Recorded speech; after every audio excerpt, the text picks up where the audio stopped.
ومن آیاتہ ان جعلناکم ازواجا لتسکنوا الیہا وجعلنا بینکم مودۃ ورحمہ۔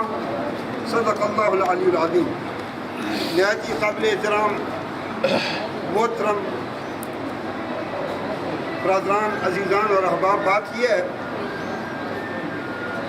کہ ہم لوگوں نے قرآن کو فقط اپنے تاقچے پہ رکھنے کے لیے رکھا ہوا ہے، قرآنی تعلیمات پہ کوئی آدمی عمل نہیں کر رہا۔ عرب والی جاہلیت ہم میں اچھی خاصی سرایت کر چکی ہے۔ جس جاہلیت کو رسول مصطفیٰ صلی اللہ علیہ وآلہ وسلم نے آ کے جس جاہلیت کا کلا کما کیا تھا، آج 1400 سال گزرنے کے باوجود وہ جاہلیت ہر سو پھیلی ہوئی ہے اور دور دور سے ہر ایک اندھے انسان کو بھی نظر آ جاتا ہے۔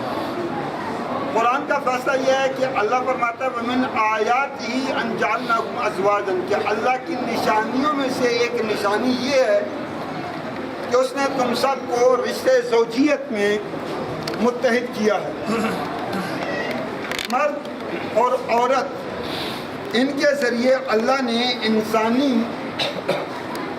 تناسل کے سلسلے کو شروع کیا ہے۔ اللہ نے انسانی نسل اور انسانی خاندان کی بڑھوتری کا طریقہ جو ہم انسانوں کے لیے رکھا ہے، جو مہذب ترین طریقہ ہے، جو بہترین طریقہ ہے، وہ یہ ہے کہ نکاح کے بندھن میں ایک مرد اور عورت جن کا آپس میں کوئی تعلق نہیں ہوتا ہے، ان کو نکاح میں کے بندھن میں ایک کر دیا جاتا ہے۔ اس کے بعد اللہ ان کے ذریعے سے انسانی نسل بڑھاتا ہے اور ان کے ذریعے سے اللہ ان انسانوں سے اپنی عبادت کرواتا ہے۔ تو نکاح اللہ کی نشانیوں میں سے ایک نشانی ہے۔ وَمِنْ آیَاتِهِ أَنْ جَعَلْنَاكُمْ أَزْوَاجًا، اللہ کی نشانیوں میں سے ایک نشانی یہ ہے کہ اس نے تمہیں رشتے زوجیت میں متحد کیا ہے۔ کیوں یہ کام کیا ہے؟ لِتَسْكُنُوا إِلَيْهَا، اصل بات یہ ہے لِتَسْكُنُوا إِلَيْهَا کہ تم اس زوجیت کے رشتے سے سکون حاصل کرو۔ وہ سکون حیوانی سکون نہیں ہے، وہ سکون انسانی سکون ہے۔ یہ سکون خواہشات حیوانی کے نتیجے میں نہیں ملتا ہے، بلکہ یہ ایک عقلانی اور مہذب سکون ہے کہ اس میں ایک لڑکی اور ایک لڑکا فقط ان کا آپس میں تعلق نہیں ہے، بلکہ دو خاندانوں کا آپس میں تعلق ہے، انسانوں کی ایک کمیونٹی کا آپس میں تعلق ہے، ایک سماجی تعلق ہے، ایک معاشرتی تعلق ہے، حتیٰ اس کے ذریعے ایک معیشت کا تعلق بھی ہے کہ اللہ نے مرد کو عورت کا کفیل بنایا ہے۔ روٹی، کپڑا اور مکان عورت کو جو درکار ہے، وہ مرد کی ذمہ داری ہے کہ وہ اپنی بیوی کو اس کے سٹینڈرڈ کے مطابق، اس کی حیثیت کے مطابق روٹی بھی دے، کپڑا بھی دے اور مکان بھی دے۔ یہ چیزیں اگر عورت خود کماتی ہے اس میں مرد کا حصہ نہیں ہے، لیکن عورت اگر خواہ کماتی ہے یا نہیں کماتی، ہر تو صورت میں مرد پر واجب اور لازم ہے کہ وہ عورت کی تمام بنیادی سہولیات اور بنیادی ضروریات پوری کرے، وہ کفیل ہے۔ اور ہم میں سے اکثریت ایسی ہے جو اپنے خاندان کو چلا رہے ہیں الحمدللہ اور اچھا چلا رہے ہیں۔ ظاہر جو یہاں پہ بیٹھے ہیں ان کے گھروں میں سکون ہے، ان کے گھروں میں آرام ہے۔ آج ہم ایک نئے خاندان کی، نئے خانوادے کی بنیاد رکھنے جا رہے ہیں۔ اس بنیاد میں ہماری پوزیشن یہ ہے کہ ہم ایک دوسرے کے دیکھنے کو بھی برداشت نہیں کر رہے ہیں، ایک دوسرے سے بات کرنے کو بھی برداشت نہیں کر رہے ہیں۔ اور یہاں پہ میں جو بات کر رہا ہوں کوئی کسی کے ذہن میں نہ جائے کہ میں کسی فریق کے ساتھ ہوں، میرا کسی فریق سے کوئی تعلق نہیں ہے، بالکل ہر چیز میں ترازو پر رکھ کے بات آپ کی خدمت میں عرض کر رہا ہوں۔ اب قرآن کو دیکھیں، قرآن کو فرمایا ہے لِتَسْكُنُوا إِلَيْهَا کہ دو خاندان سکون حاصل کریں، وَجَعَلْنَا بَيْنَكُمْ مَوَدَّةً وَرَحْمَةً، اور ہم نے اس رشتہ ازدواج کو تمہارے درمیان دو چیزوں کا سبب بنایا۔ ایک تو یہ ہے کہ تمہارے درمیان ایک دوسرے کے ساتھ مودت کا رشتہ قائم ہے۔ محبت سے بلندتر ہے مودت۔ مودت کا معنی بھی محبت ہے، محبت کا معنی بھی محبت ہے، لیکن مودت وہ محبت ہے، توجہ چاہتا ہوں، مودت وہ محبت ہے جس میں ایثار ہو، جس میں قربانی ہو، جس میں رضاکاریت ہو، کہ اس طریقے سے دو خاندانوں کے ایک ہو جانے سے ایک دوسرے کے لیے ایثار کا جذبہ پیدا ہو، ایک دوسرے کے لیے قربانی کا جذبہ پیدا ہو۔ اگر کوئی شخص یہ سمجھے کہ فقط ساری دنیا مجھ پہ قربان ہو اور میں کسی کے لیے کسی نقصان کو نہ اٹھاؤں، میں کوئی قربانی نہ دوں، میں کوئی ایثار نہ کروں، تو وہ اسلامی تعلیمات کے مطابق اس کی سوچ نہایت منفی سوچ ہے اور غلط سوچ ہے۔ آج جو پوزیشن آپ لوگ یہاں پہ دیکھ رہے ہیں، اس میں سب سے پہلی جو چیز ہر ایک کو نظر آ رہی ہے وہ یہ ہے کہ ان دو خاندانوں نے، لڑکی والوں نے بھی اور لڑکے والوں نے بھی، اپنے معاشرے میں جو عزت بنائی ہوئی تھی، آج دونوں گھروں کی عزت اپنی برادریوں کے سامنے تقریباً ختم ہو چکی ہے۔ اب جب یہاں سے ہم اٹھیں گے، الحمدللہ انشاءاللہ نکاح بھی ہو جائے گا، کھانا بھی ہو جائے گا، سارے مراحل جو ہیں وہ بخوبی ختم ہو جائیں گے۔ لیکن اس کے باوجود اب جب واپس لوٹ جائیں گے تو ہر گھر میں یہ بات ہوگی کہ جی فلاں دن شادی پہ گئے تھے، فلاں دن شادی پہ گئے تھے، لڑکی والوں نے یہ کیا تھا، لڑکے والوں نے یہ کیا تھا۔ لڑکے والوں کے ہمدرد لڑکی والوں کو برا بنائیں گے، لڑکی والوں کے ہمدرد لڑکے والوں کو برا بنائیں گے۔ کسی کو یہ نہیں معلوم کہ خدا کیا چاہتا ہے۔ خدا تم سے ایثار چاہتا ہے، خدا قربانی چاہتا ہے، خدا رضاکاریت چاہتا ہے، اور جو شخص خدا کو خوش کرے، پوری دنیا بھی اس سے اگر دور ہو جائے اور وہ خدا کو خوش کر لے تو وہ کامیاب ہے، اور پوری دنیا اس کے ساتھ ہو جائے اور ایک خدا ناراض ہو جائے تو وہ ناکام ہے، خسر الدنیا والآخرہ ہے۔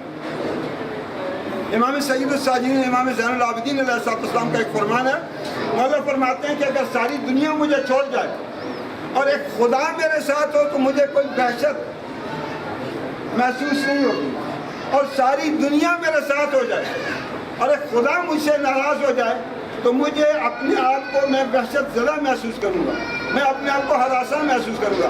تو میرے معزز بزرگان، بات یہ ہے کہ یہ ایک شادی کی رسم ہے اور اس کو خوشی میں، اس سے خوشی ہونی چاہیے، یہ جشن کی رسم ہے، یہ دو خاندانوں کا آپس میں تعلق بن رہا ہے، دو خاندانوں کا آپس میں اتحاد بن رہا ہے۔ آپ دو خاندان جب ایک دوسرے کو رشتہ دے رہے ہیں، لڑکے والے رشتہ لے رہے ہیں، لڑکی والے رشتہ دے رہے ہیں، تو ظاہر ہے ان میں رشتہ داری ہوگی، ان میں ہمدردی ہوگی، ان میں ایک دوسرے کے لیے محبت ہوگی، تبھی یہ کام ہوتے ہیں۔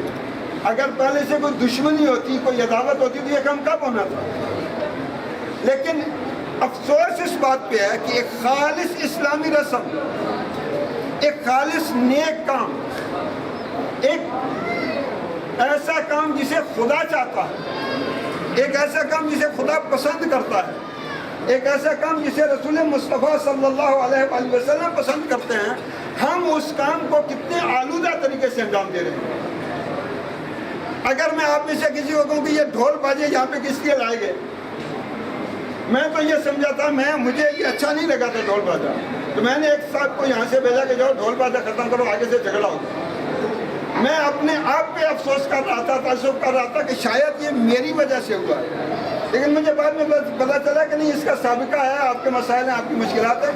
عزیزان دلم، نہ کسی کی منت کی بات ہے، نہ کسی کی سماجت کی بات ہے۔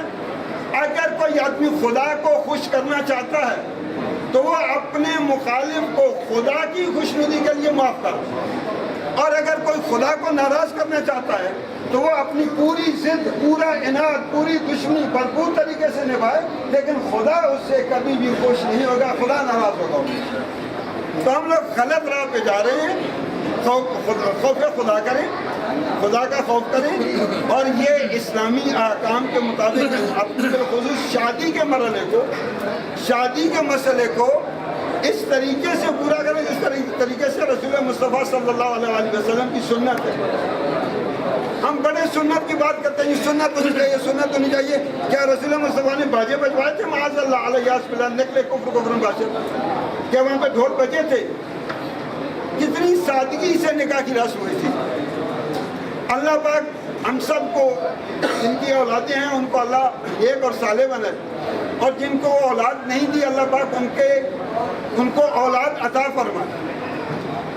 اولاد اسی طریقے سے ملتی ہے، نسل انسانی کی بڑھوتری اسی طریقے سے ہوتی ہے، دو خانوادوں کا آپس میں ربط اور تعلق اسی طریقے سے ہوتا ہے۔ تو آپ جن طریقوں کو اللہ نے عبادت کے لیے، اتحاد کے لیے بنایا تھا، آپ انہی طریقوں کو اختلاف کا باعث بنا رہے ہیں۔ یہ ساری باتیں، یہ ساری پنچایتیں ختم کریں اور خدا کی خوشنودی کے لیے، خدا کی رضا کے لیے، بس بات ختم ہونے والی ہے میری، خدا کی خوشنودی کے لیے اور خدا کی رضا کے لیے اپنی ان تمام رسوم کو اسلامی طریقے سے انجام دیں۔ اس طریقے سے خدا بھی خوش ہوگا اور آپ کے دل میں بھی اطمینان آئے گا، کیونکہ قرآن کا شریف فاصلہ ہے، الا بذکر اللہ تطمئن القلوب، ذکر الہی سے دلوں کو آرام اور سکون ملتا ہے۔ ان خوشیوں سے سکون نہیں ملتا، ذکر الہی کریں، صلوات پڑھیں، جیسے یہ بزرگان کہہ رہے ہیں اور قرآن کا حکم بھی ہے کہ ان اللہ و ملائکتہ یصلون علی النبی یا ایھا الذین آمنوا صلوا علیہ وسلموا تسلیما، اور رسول مصطفیٰ کا فرمان ہے کہ صلوات مجھ پہ اور میری آل پہ صلوات پڑھنے سے انسان کے دل میں موجود نفاق اور منافقت ختم ہوتی ہے۔ تو پروردگار ہمیں یہ ساری مشکلات ہماری آسان فرمائے اور اس کے منافقت سے ہم سب کو محفوظ رکھے اور اس اپنی شادی کے پروگرام کو ایک اچھے طریقے سے، آسان طریقے سے انجام دیں۔ جو بھی لڑکے والے ہیں، میں نہیں جانتا ہوں، جو لڑکی والے ہیں ان سب کو مل کے بیٹھ کے ان اپنے تمام مسائل کو حل کرنا چاہیے۔